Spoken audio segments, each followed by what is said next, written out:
Hi, this is Daniel Alpine, animation historian. Welcome to a new episode of Cartoon Buzz.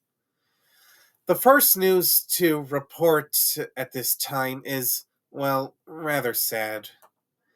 On CartoonBrew.com, it was announced that cartoonist and children's book author and scriptwriter for both animation and for one time live action, Jules Feiffer, sadly passed on January 17th this year at 95.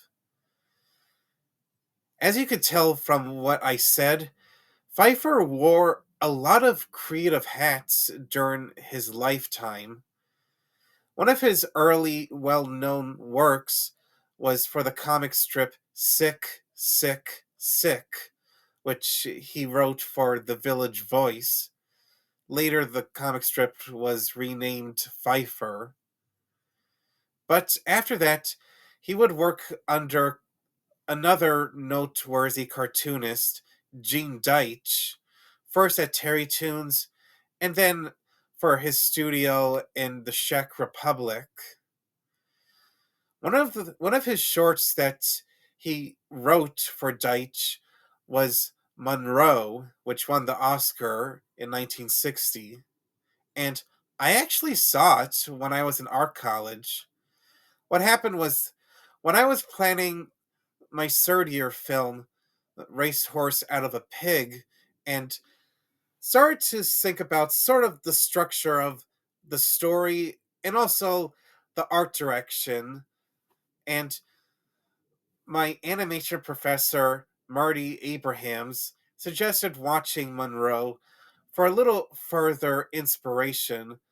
And while the short is very good, and it was very thought provoking because it was not another silly cartoon. It really had something to teach to its audience, since the story was about a 4-year old kid that was accidentally drafted into the army, and none of the other adults would listen to his truth that he was only a 4-year old kid.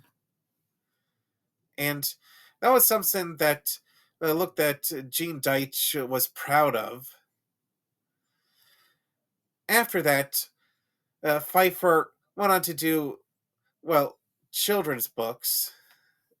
And in 1980, he had the chance to write a script which would be for the 1980 live action film Popeye, that starred the also late Robin Williams and Shelley Duvall.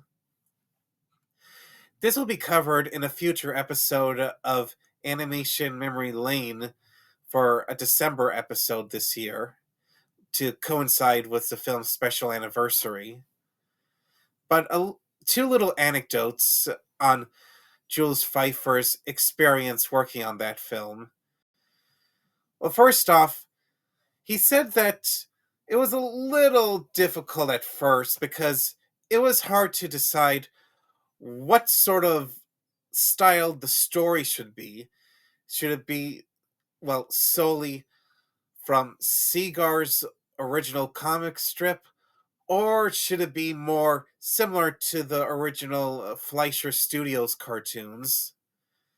And what he decided was the story should be more similar to Segar's writing, but the actual film itself, in terms of its direction, was more of a live action cartoon as the Fleischer cartoons. Another, well, story that's rather troubled is that what Jules Pfeiffer said about his experience was that he had to put director Robert Altman's direction sort of in the background and put his own, well, film and also Segar's in the forefront. And it looks that he didn't have a lot of creative control, since he said that 60% of his vision was fulfilled in the finished film, but the other 40%, well, could have been better. But he didn't say it was bad, but still, it it happens. After that, uh, Jules Pfeiffer went on to collaborate with independent animator Bill Plympton on his first professional short.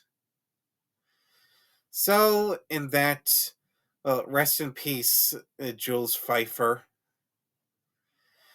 Another news to talk about is now the early reviews of the new DreamWorks animation feature film Dogman, which is a spin-off of their 2017 Captain Underpants: The First Epic Movie.